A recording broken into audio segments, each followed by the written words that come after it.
Hey there, pre-calculus guys and girls and everybody else that's watching the video.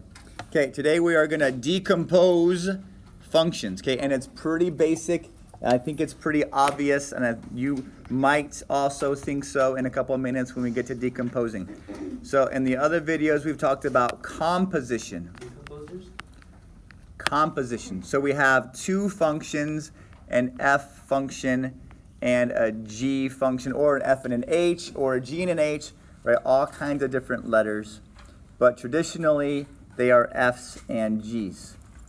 Okay? And what we're doing with a composition is we are taking an entire function and you're replacing it in another function.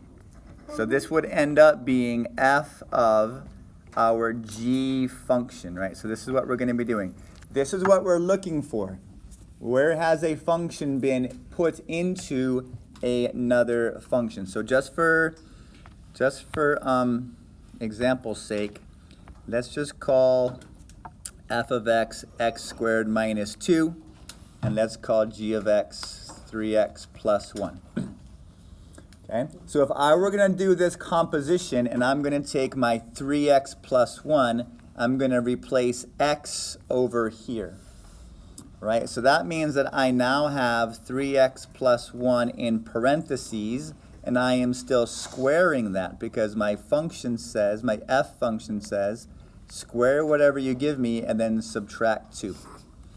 Okay? So this is what we're going to look at today. Is we're going to have a function that starts here.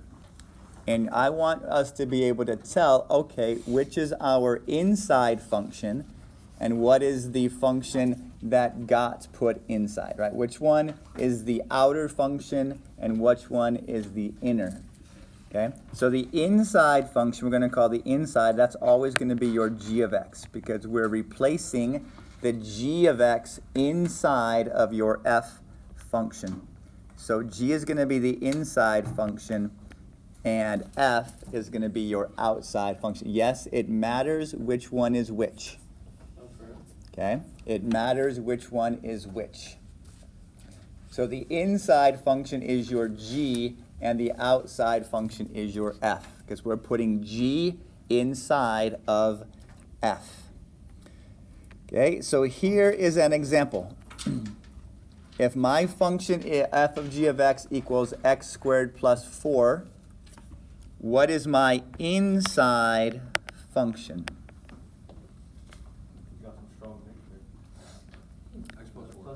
The x plus 4, right? This function is inside of a square function. It's x plus 4 quantity squared. So we're going to say that x plus 4 is your inside function, which means what is your outside function? X plus 4.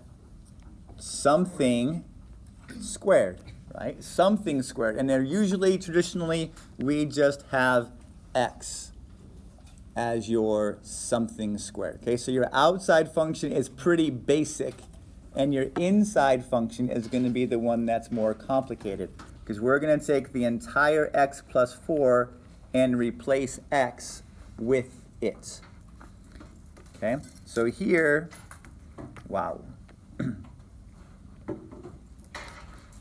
If we were to have this function, right, like we had a second ago, x plus 4 quantity squared, the inside function is your x plus 4. That's your g, right, because that's the one that's inside, and your f is the x squared function. Because when we do our composition, we're taking your x plus 4 and you're putting it inside of something that's being squared. Okay? So here we have our other function. Oh man, this has got a lot of stuff to it. The negative of x minus 3 squared plus 5. So what is our inside function? X minus x minus. Probably the x minus 3, the linear one. This linear function is going to be our inside function, or your g of x. That's the function that we're representing by g of x, right? You're traditionally going to see parentheses, right? Something in parentheses could be your inside function.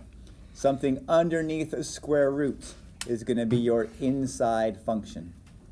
So then if x minus 3 is my g, how can I write the f? Negative x squared plus 5. Negative of x squared plus 5, right? Everything else that is not x plus 3 is going to be associated with your f function, or the outside function that we're replacing x minus 3 with.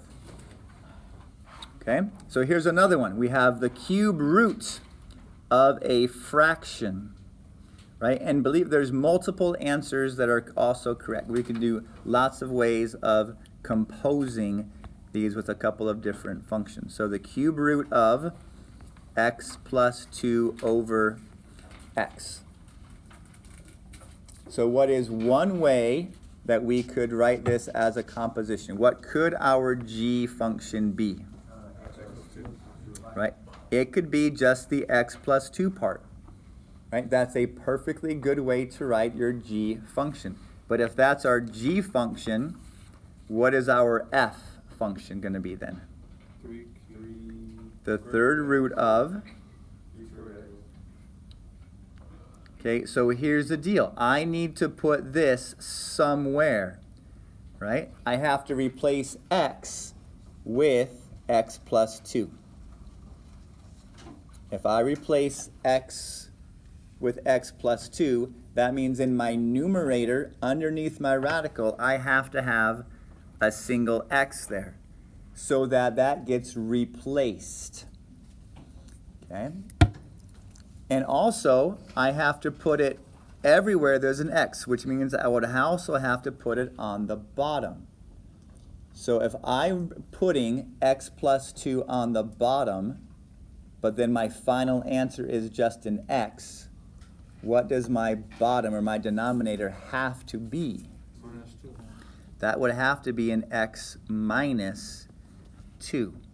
Okay, we have to make sure you get, when you do this composition, you need to get this function out, right? You have to. This is the answer.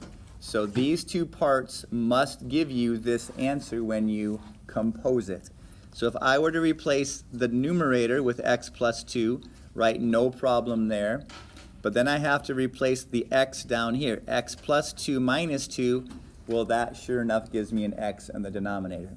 Okay? Could there have been another way to write this? What if I wrote my g function as this entire denominator, right, this entire fraction? What if that were my g function? What would my f function be that corresponds with it? X minus 2. That would just be the cube root of x. Okay, so in this case, if I were to replace x with this fraction, does that give me my original function? Yes, it does, right? So there are multiple ways that you can do this. There are multiple right answers for your composition of your functions. But you have to make sure that when you actually do the composition, you get, after the simplification, the original composed function. Okay, so there are multiple ways to write it. Just make sure that your answer. So there's the tip, right? Look for the simplest transformation, usually an x involving a cube or a square or a division, multiplication, square rooting. The thing that you are replacing is your g, right? The thing that is replacing is your g, and the outer function that you're replacing in is your f. Okay, so decomposition is undoing composition.